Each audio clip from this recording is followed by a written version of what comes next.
Roadbook vous présente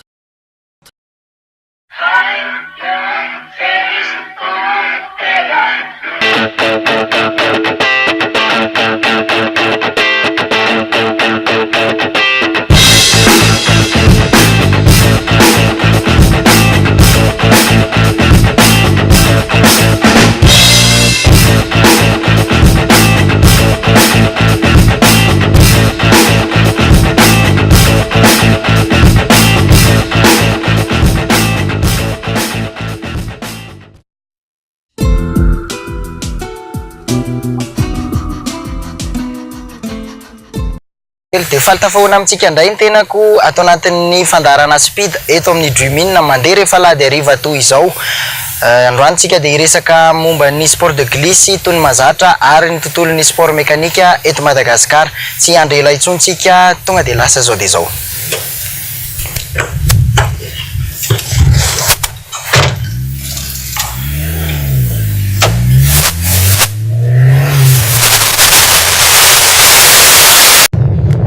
Antsika ny fandaharana hoeny mare masaitsika hiaraka amin'ireo zandry kely mpilalao skateboard eto Antananarivo. Ampianatra antsika ihany koa ry zalareo ny fomba filalaoan'izany skateboard izany. Ao aorianan'izay dia hiaraka hoeny tamena eny itsika hivahiny ao amin'ny Zala roadbook magazine izay boky anankiray mitantara mampafantatra antsika ny tontolon'ny mekanika eto Madagasikara. Ao anatin'izany rehetrarehetra izany mandritra n'ity fandaharana ity dia hiaraka amin'ity Citroën C4 ity tsika izay anotahina hiresadresaka momba n'ity tomobily ity izy avy eo hitafatafa hiaraka amintsika ihany koa.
Raha solofo mirina Jean-Cri antsoina hoe lofo eto amin'ny speed.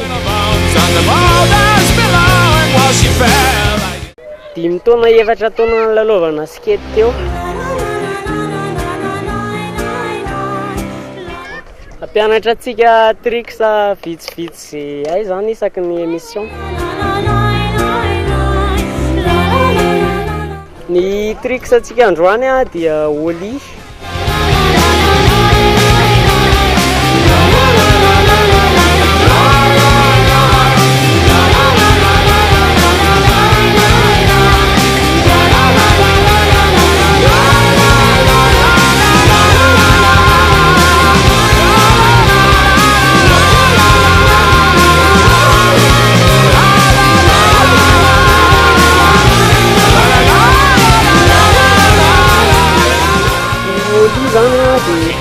Dia figure simple indrindra amin'ny skate satria izy ny misaoty.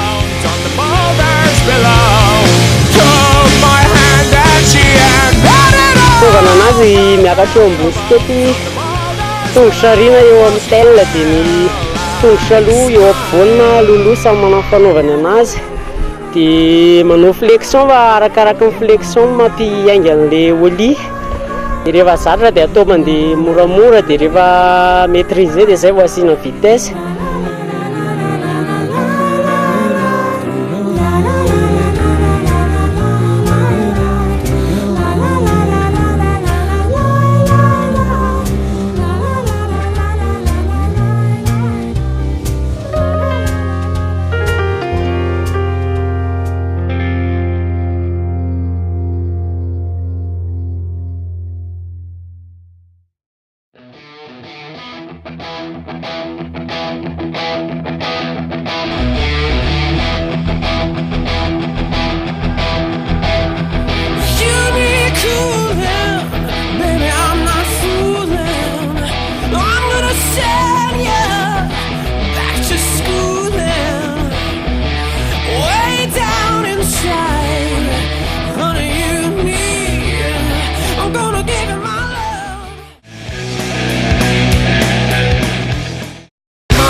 Boky magazine zany dia gazety boky anankiray natao ho an'ny olona mankafy ny tontolon'ny mekanika, sport mekanika eto Madagasikara.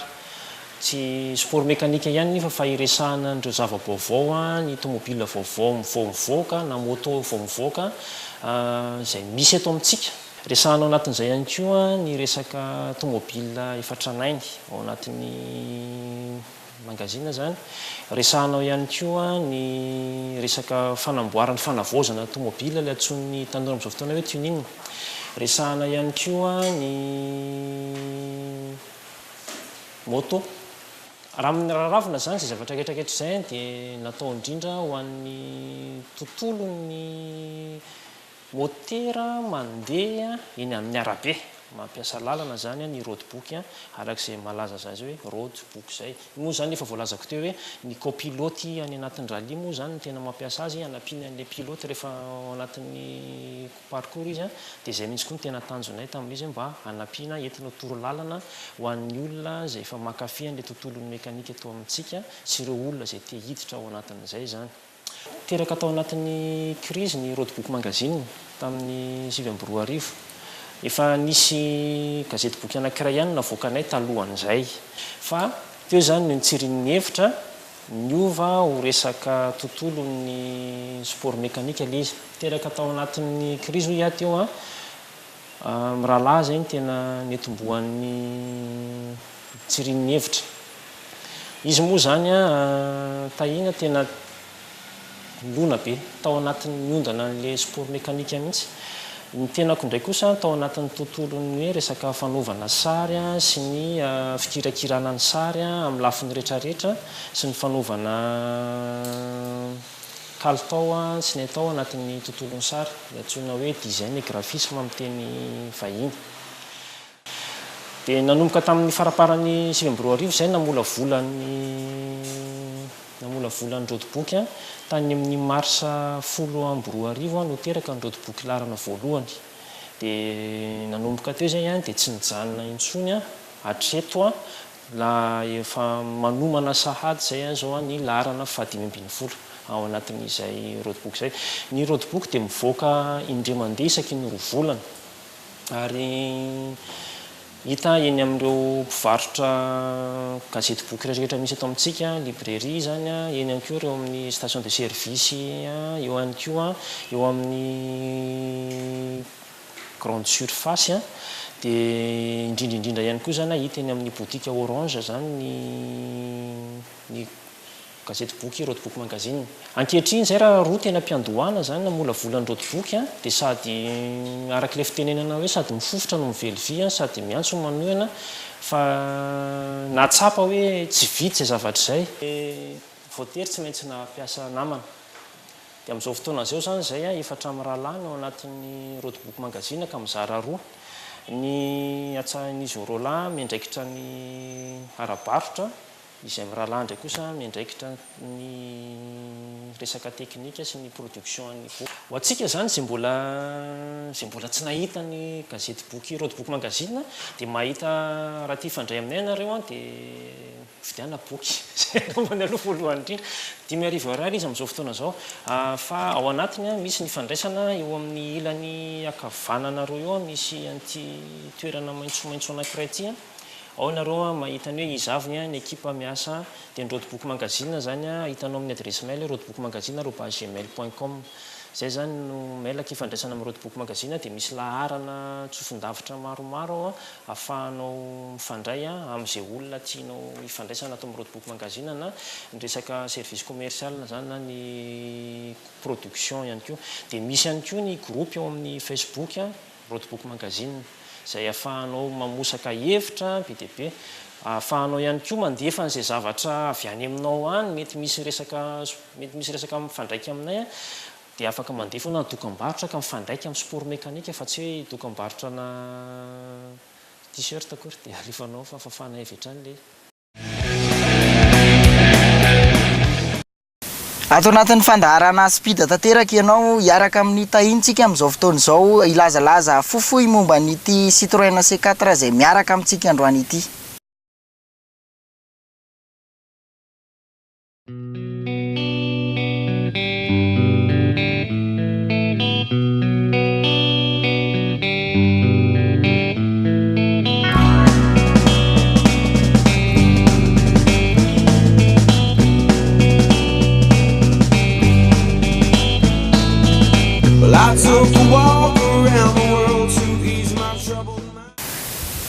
Efa hitantsika teo sport de glisse Tenery Maremasay ho hitantsika teo ihany koa ny fiarahana tamin'izareo road book tany Etamena eto akaiky eto hitahina izay tompon'ity fiara Citroën C4 VTS ity ilazalaza amintsika izy ny mombamomba n'izany fiara izany ny teknika rehetrarehetra nampiasainy abibika kely an'izany fiara zany. Citroën C4 VTS izy ianao raha ny tena marina izy tsy VTS fa namboarina ho VTS fa VTR izy ny tena marina no mahasamihafa le VTS ny VTR au niveau an'ny finition zany hoe ny resaka option anatiny par contre izy resaka moteur raha moteur hita ao anatin'izy ity zao dia le 1.6 110 chevaux izay miexiste ihany koa anatin'ny Citroën VTS. Au niveau un châssis koa izy dia mitovy tsisy valaka zany hoe fa somary châssis renforcé ihany izy fa châssis sport zany na ny VTR na ny VTS. Ny moteur izay tsy misy amin'ny VTR fa VTS rehetra kosa manana azy dia ilay 2 litres 180 chevaux fa androany aloha zany tsika dia ity version ity no resahantsika raha puissance le moteur 1 litre 6 eo amin'ny 110 chevaux eo. Ny tena mahasamihafa azy amin'ny VTS moa zany dia nyteneniko teo resaka option anatiny finition carbone d'origine ny décor ny tableau de bord ny option misy ny option rehetrarehetra izay mahazatra amin'ny tomobile hoe gamme ambonimbony zany hoe clim double airbag ordinateur de bord autoradio CD MP3 ankoatran'izay ny tsy misy ato amina hoe par rapport amin'ny VTS ny seza cuir fotsiny ngamba sisa ny raha ny ao anatiny no tsy mitovy dia le pommeau alu pommeau de vitesse. Ny loko vidiko nantokako an'izy ity dia rouge Aden ny anaran'io loko io ny tena loko official ny team Citroën Racine zany hoe lokon'le C4 WSC zay hitanareo tamin'ny télé sy tamin'ny boky reny. Resaka habillage jante alu par 16 zany hoe tsy jante alu d'origine intsony izy io fa nisy loko janty hafa fotsy koa izay miaraka amin'le loko mena araka le couleur Citroën Racine resahako teo ihany. Manarak'izay ny resaka stickers misy version spéciale zay ny C4 VTS le série Bailub mampiavaka azy indray moa zany dia le raha ny aty ivelany le janty fotsifotsy indrindra dia ilay sticker sy ny varavarana misy ohatra hoe C4 miaraka amin'ny série limitée fa ny an'izy ity moa zany dia izay manokana ihany no nanamboatra an'le stickers dia napetaka teo mba hanatsaratsarana bika ihany koa.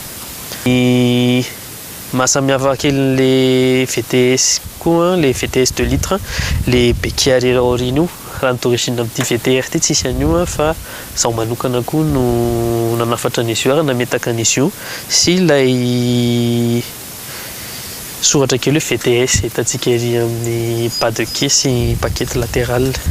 Ny raha resaka performance tsotra indray no resahana 0 à 100 an'izy ity eo amin'ny 8 secondes eo. Zany hoe tsy tena hoe mandeha be nefa tsy tena hoe milona be koa fa izy zany tena moteur intéressant indrindra amin'ny lafiny hoe fiara afaka entina andavanandro ihany le izy satria tsy dia tena mihinana satria au niveau en consommation mixte izy ity eo amin'ny 8 au 100 eo. Zany hoe afaka entina anao andavanandro amin'ny andraikitra isan'andro ilay izy nefa mba afaka ahitana sensation kely ihany na dia zany azy.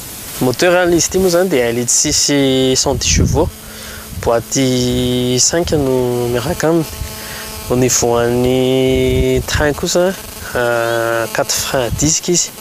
Dia zavatra efa anisany novaiko taminy koa dia ny sortie d'échappement, sortie Remus izay mitovitovy amin'ilay an'ilay Bailub d'origine no napetako tao amin'ilay izy. Ankoatran'izay ny tokony ny resaka projet ataona projet ako amin'ilay fiara janty pare-seze fotsy no napetaka fa ny tena faniriana dia ilay janty 17 pouces Resolven, zany hoe tena mitovy amin'ilay Bailub mihitsy no faniriana napetraka aminy zany. Niveau en capacité en réservoir 45 litres ny capacité en réservoir an'izy ity, zany hoe afahanao raha manao plein ianao zany afahanao tonga lavitra ihany le izy raha tsy tena mikitrakitra be ny an-dalana. Amin'ny maha-coupe azy moa zany dia mazava ho azy fa 3 portes le fiara na dia zany aza nefa 5 places ihany izy, zany hoe mazaka olona 10 ohatran'ny fiara 4 portes rehetrarehetra ihany.